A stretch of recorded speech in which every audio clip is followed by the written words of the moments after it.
Guys, number 17 getting built right now. This is number 17 of the 333i's and one of the best colors, which is the henna red. 333i, basically this whole restoration, we want to kind of show you guys through the camera lens and the whole process to getting this car to look as premium as possible. So obviously this car has been completely stripped down and you're now seeing it at bare shell. You're looking at this car and you're finding everything that, and we're showing you more of the whole journey and the process to getting this car to look like this. So from a shell, basically taking this car down to metal, building up the layers of paint, repairing all the previous accident damages and all the panels that were previously scuffed and damaged. We've now come to the point where this car now is fully painted in the color choice of the car, or the original color of the car, and it's number 17 of the 333i's. So this is the point now where we want to actually show you guys or showcase everything we're doing on this car. And if you look at the paintwork right now, that's phase one, where we took everything down to metal and brought it to this beautiful appearance right now that looks completely restored when it comes to paintwork. We want to go through the phases with you guys and show you how many different processes there are actually in bringing these cars back to life. The next phase is going to be laying the harness into the car, which is all the electricals, and then we're going to do the interior and show you guys how much work actually goes into there. But we also want you guys to be a part of this journey of building this car, because there's so many things to actually show and things that we've never showed before. Number one is like a dashboard, for instance. We've been trying to source out all the parts on this car, and the one thing that we don't have at the moment is a crackless dashboard. So for you guys out there, whoever has stashed in their collection a E30 crackless dashboard, please feel free to contact me. We're looking for one and we're quite desperate into finding one. Obviously, we're not going to pay your premium price for it. We're going to give you a decent market value price for the dashboard. But door panels, which is the door cards, if you have an original set that just needs a bit of restoration work, please guys, contact us. Dashboard, contact us. But we're going to basically show you guys our process. We're going to show you the time it takes for us to actually build this car. And I think the clock started about a month back, where we started getting into full rhythm of getting this car to this point. And it's been, I think, about a month now where we actually got this body to actually look the way it's looking. And I hope you guys enjoy. We've even taken some footage in the spray booth to show you guys that process. We're going to try kind of time lapse that down to showing you guys how much work was actually done and how the paint was laid down. And then the processes that we're going to show you, which is the whole process of putting this baby together.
Okay, so next phase is how we actually do the harness on the car.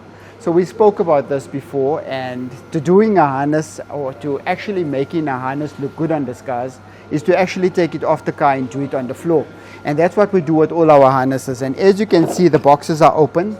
If there's a wire that's broken from a previous repair, we will replace that wire. If it burnt out because of something that shorted in the car, we'll also take that wire completely out of the harness and we'll actually put a new wire into it and then redo the harness.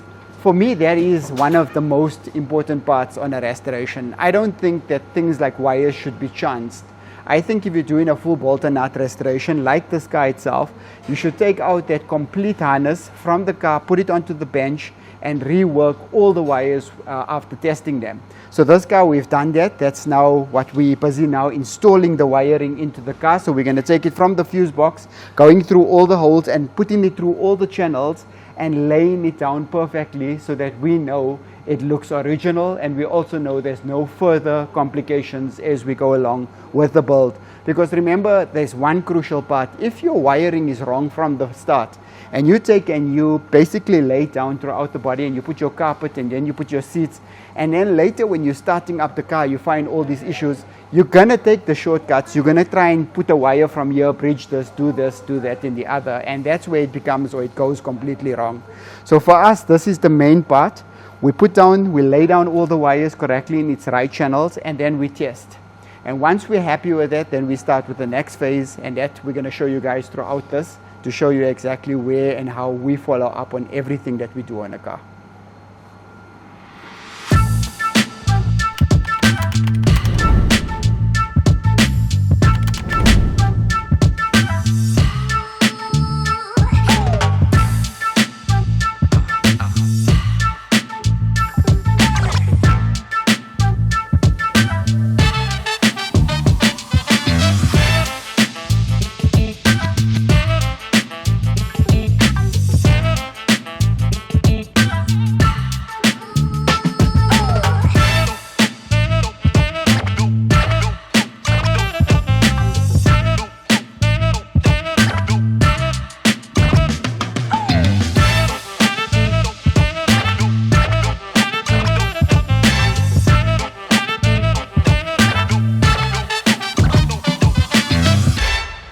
And then we have the undercarriage. Then we have the suspension and all the components that make up the suspension, the fueling system, the brake lines, fuel lines, everything that sits underneath the car, including the exhaust system. So this is where bolt and nut restoration actually takes shape, and that's what I think makes that bolt and nut restoration. Now there's so many components that I don't think many of you guys take into consideration when doing a bolt and nut. So if you look at the suspension is now fully powder coated, which means there's a whole process on the suspension, the tank, and all of the components you see here, is that we take it down by sandblasting or bead blasting completely down to metal, and then we obviously do the powder coating, and that is crucial to making it look new and also stops rust. Also, it's a coating on top of the metal that makes it last. Because of it being undercarriage or underneath the car, it takes a lot of hiding, and it takes a lot of dirt, and it takes a lot of washing and a lot of rain and all of the different components that adds to actually contaminating these parts, and that's why powder coating is very crucial to do on these parts. So what have we actually done here? It's not just powder coating. If we go through all of these components, you'll see there's brand new shocks, brand new springs, which means the suspension is completely replaced. That is one most important part. And then if you look at all the thyroid ends, you look at all the stabilizer bars, there's brand new bearings that's going to be pressed into the shock towers, into the wheel mounts. And then going back to the diff carrier, you'll see on the diff carrier itself, it's brand new bushers that's been pushed into it. And then on the hangers itself, brand new bushers. So there's so many things that go along with the suspension. And once we plug the suspension onto the car and we bolt and torque it down nicely, then we're going to go through all the new brake lines and fuel lines. But that's for the next video. That's to show you once the suspension that you see in here on the floor goes back up onto the undercarriage of the car, then the next phases will follow. And that's the procedure of getting that bolt and nut restoration to look good, because now you have this beautiful paint. You know that the whole process has been done correctly. You know that we've used all the processes to get this paint to look this good. We've worked inside all the new sealants. We've worked the sealants underneath the car. And now we've powder coated the entire suspension, pressed in new bushers, brand new control arms. All the bolts and nuts that's going to hang this has all been plated and done correctly. And we'll show you the results on the next phase once we go along with this and hang all of these parts underneath.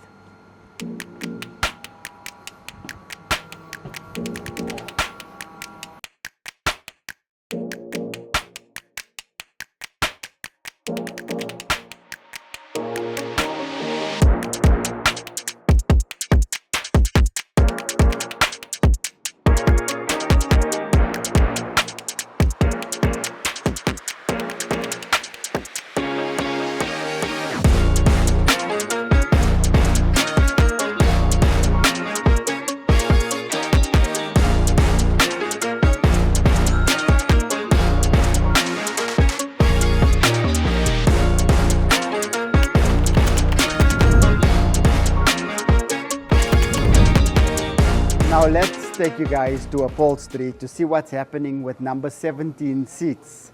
So guys, welcome to Upholstery. This is where all the magic really happens at Glossworx. So a car is never ever nice without good upholstery. And today we're going to take you through and show you basically all the different seats that we do. So a lot of 325i seats and now a lot of 333i seats. Now the 333i seats is very different from the 325is, and if you get it right, it looks amazing. So we sourced out the right leather, and we have a few 333s that we're actually doing, and we're doing set by set. So we try and run one production for all of those sets. So let me show you the difference between the 333i and the is seats. So they're both Recaro seats. They both look very much the same. But with the 333i, you have a single stitch over here, and if you can bring the camera close and take a look at it, you can see that it's a single stitch, and you can also see the padding and the pull. Can you see the pull there? Which makes it look amazing. And then the bolsters, you can see they're shaped well, they're not rounded, they haven't lost their shape. And we try and focus on making this look amazing on every one of our sets. And by now, throughout the videos, I think you guys are actually seeing the pattern that all Glossworx seats actually looks exactly the same, just different colors and different stitches, like we spoke about the IS. This is a very common seat that we do on the IS, and you can see the double stitch there, and you can also see the gapping, which is a specific machine that we actually use for that, and it's not your common half inch. So you can see that looks amazing. That's good. That's exactly how the seat's supposed to be. And then the nice thing is this leather. So you can see this here is it's genuine leather, and you also can see that it has a bit of a texture in it, and that's exactly how the 333s came. That's what makes the seat unique and makes it look as original as possible. Now recreating always is difficult, and trying to get that exact what they used at that time is always difficult, but we try and source the best leather and everything that looks very, very similar to the original, and I think we're doing a pretty good job. Before we go there, let's go on to the stitching part of it, and let's just see how that actually happens. So as you can see the master at work here, and I think this is going to look good. Just watch how we get that piping to sit onto those bolsters. Yeah, are we done there? Okay, open it up and let's see the piping. I think this is a detail. When you add this detail to the seat, it makes the seat look really amazing. And if this detail is done incorrect, then you get all of that wavy patterns on the seat itself, and that just looks bad. So let's take a look at this and see. I think that looks amazing. How's that for piping? Look at that. How's the color of this leather, guys? I mean, this is amazing. Really takes you back to the time when these cars were produced when you look at this, because it looks so amazing. I mean, this color, it does it for me. I think with that red, with that henna red, and this color upholstery, I think it's going to look amazing. I can't wait to put this car actually together, and I think we're actually moving fast. And I think this is the first time we have this actually documented, to showing you guys all the different processes when it comes to this car, and taking the leather, doing the matches, and also putting brand new carpet in front of you guys on camera to show you all the different phases. So guys, stay tuned. We're going to show you the next step from here.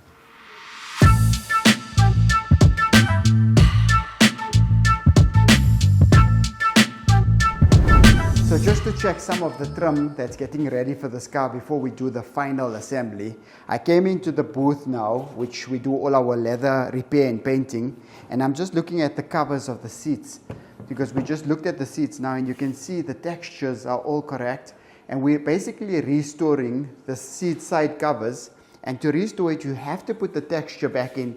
So these panels before were scratched, and obviously because of time they look like they were kind of old. And all we did is we renewed, refreshed, put the same texture back, and you're going to see how mean this looks when you put it back on the seat that's done correctly. This is actually not the steering from the 333, it's another car steering, but just to show you guys the detail of when we do the steerings, and you can see that's restored once again, so that's the whole dyeing process to bringing back the steering, and you can see everything is looking like nice once again, the texture is looking good. I think it's always nice when you're restoring a car to make sure all the components together come together so it looks amazing.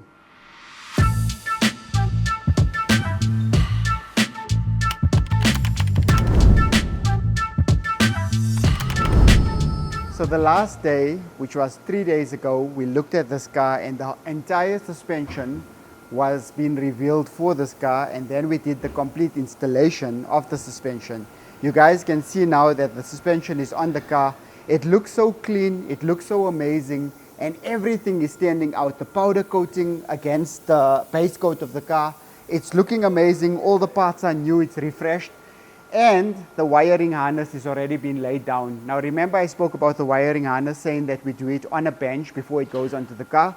You can see now how the whole flow of the wiring is actually getting into this car, and it's starting to look really good, and I can't really wait to show you guys the end results. So guys, stay tuned. This video ends basically here with this process of the car, and we'll be featuring on the next video the finality of the car, which is all the things now in the assembly phase. So just to tell you guys of what's to come, if you bring the camera close here, I can show you guys that the next thing that's going on this car is a nice OEM wood liner that we actually found. Then we're going to show you the complete assembly of the door panels.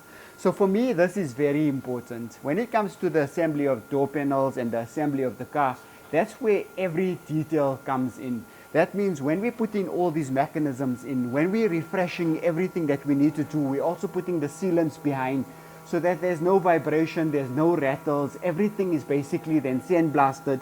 It's cleaned out nicely, and in that whole process of doing that, we also plate it so that it looks like the original that came off the car. And then finally putting the PPF, which is the protective puff for all the dust that's not going on there, to seal these doors. That is one of the most important parts, I think, that a lot of people actually don't do when they're doing restorations. And that's something that we offer on these type of cars, to making sure everything looks as good as possible. When the car drives, there's no vibration, and it makes sense.